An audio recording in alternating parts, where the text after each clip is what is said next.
E todo mundo que mora em prédio já sabe. Limpeza de caixa d'água significa torneira seca e não dá para reclamar, viu, Chico? Porque a caixa tem que ser limpa, pelo menos a cada 6 meses. Essa é uma questão de saúde e dá para evitar bastante problemas que são causados por essa sujeira. Tem alguns condomínios, né, que tem um reservatório secundário, né, e aí eles conseguem administrar melhor o abastecimento, né, para não ficar sem água. Mas a verdade é que a limpeza da caixa d'água, ela é muito importante e pouca gente se lembra disso.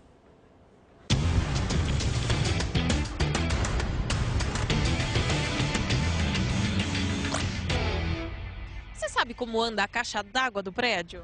Não faço ideia. A gente não pode dizer assim como anda a caixa d'água, porque ela fica lá em cima, a gente não, né, como vai ver a caixa d'água, né? A gente não sabe.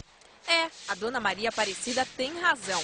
A caixa d'água não costuma ficar à vista dos moradores. Ou está no subsolo ou no topo dos prédios. A higienização correta garante a qualidade da água que chega a cada um dos apartamentos.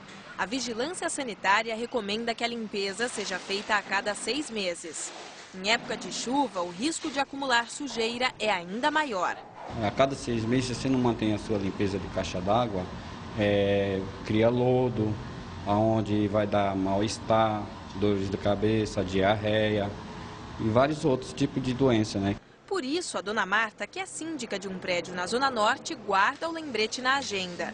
2 vezes por ano, as 14 caixas são limpas. Cotamos 3 empresas, das 3 nós analisamos qualidade, se tem o certificado do Anvisa, né, e vemos também preço. E o Marcos, zelador, acompanha de perto o trabalho dos técnicos. Nenhum detalhe escapa. Eu já sei o estado que é a caixa d'água quando está suja. E o que a gente mais observa é a questão se realmente estão fazendo a limpeza, né? A limpeza de uma caixa d'água leva em média meia hora. Geralmente, um prédio tem até 2 reservatórios e isso facilita o trabalho. Enquanto uma caixa é esvaziada, a outra garante o abastecimento dos moradores. E todo mundo tem que ser avisado 1 semana antes, para economizar e não deixar faltar água em casa. Dona Elza tem uma estratégia. No dia em que as caixas d'água do condomínio passam por limpeza, a máquina de lavar roupas fica desligada e a louça acumula na pia. Mas ela não se importa.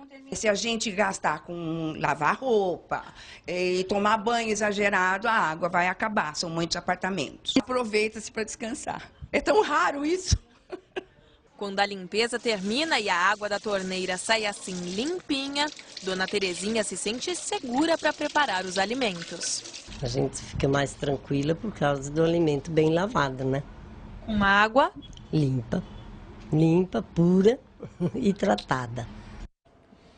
É isso aí, Mariana. Toda vez que for feita essa limpeza, o síndico precisa avisar os moradores com antecedência, colocar o aviso no elevador, né, Chico, na entrada de serviço, para que todos possam se programar. Não dá para ser pego de surpresa, né? Quando for limpar a caixa d'água, você não sabe, abre a torneira, não tem nada. Márcio Raskoski, nosso especialista em condomínios. Boa tarde. Boa tarde, Chico. Como é que é? O síndico tem que avisar, né?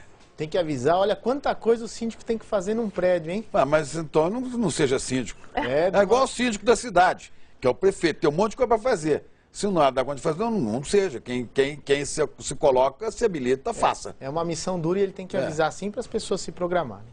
A higienização tem que ser feita para garantir a saúde dos moradores. É também uma questão de consciência, né? De consciência, e o morador precisa cooperar com isso e entender que às vezes ele vai ficar uma tarde ou uma manhã sem água, mas é em prol da saúde dele e não pode xingar o síndico nessa hora. Agora, o síndico escolhe a empresa que vai fazer o serviço de limpeza? Escolhe, o síndico faz uma cotação, no mínimo com 3 empresas.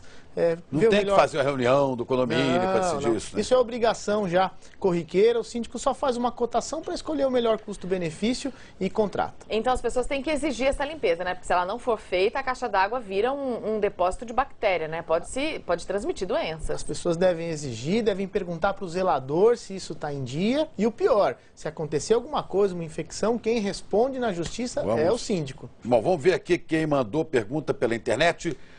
Douglas Souza de Miranda, morador do bairro Iguatemi, na Zona Leste, mandou um e-mail dizendo que mora no 3º andar de um prédio de 4 andares e que com essas chuvas de janeiro começou a haver vazamento de água pelo batente da porta dele, alagando a sala, a cozinha. Chamou a síndica, que disse que nada poderia fazer. Nesse caso, a responsabilidade é do condomínio? O que o Douglas pode fazer? O batente da porta dele. A síndica tem muito o que fazer. Primeiro precisa investigar se não é uma falha construtiva. Se estiver dentro daquele prazo de garantia de 5 anos, é a construtora que precisa resolver. Agora, 5 anos de garantia. 5 anos. Agora, se já passou o prazo de garantia, aí o síndico tem que descobrir de onde vem o problema e resolver. Até uma sugestão, né? Todos os prédios que vão completar 5 anos de construção deviam fazer, antes de completar, uma geral. Né? Ao longo dos 5 anos, fiscalizar sempre, porque é a garantia legal. O Carlos Alberto de Souza, do Mandaqui, na Zona Norte, disse que o carro dele foi avariado dentro da garagem do condomínio. Ele chamou o zelador, chamou o síndico, os dois disseram que iam analisar as imagens do circuito interno, só que eles não encontraram nada. O Carlos disse que o carro só pode ter sido estragado ali no prédio. O que ele pode fazer nesse caso? Nesse caso já é diferente. O condomínio não tem responsabilidade, porque senão abre um precedente perigoso. Todo mundo vai chegar lá com o carro riscado e vai falar que foi dentro do condomínio. Só dá para fazer alguma coisa se tiver a imagem comprovando o que aconteceu. Aí ele vai processar quem riscou o carro dele, quem estragou o carro dele, não o condomínio. Tá vendo? É por isso que é bom ter aqui o Márcio Raskoski, com essas informações todas importantes para você que vive em condomínio e que pode participar da nossa conversa, né, Maria? Obrigada, Márcio. Pode sim, você participa da nossa conversa com o Márcio Raskoski. Basta acessar a página de São Paulo do G1 e clicar no Meu Condomínio Tem Solução. Participe.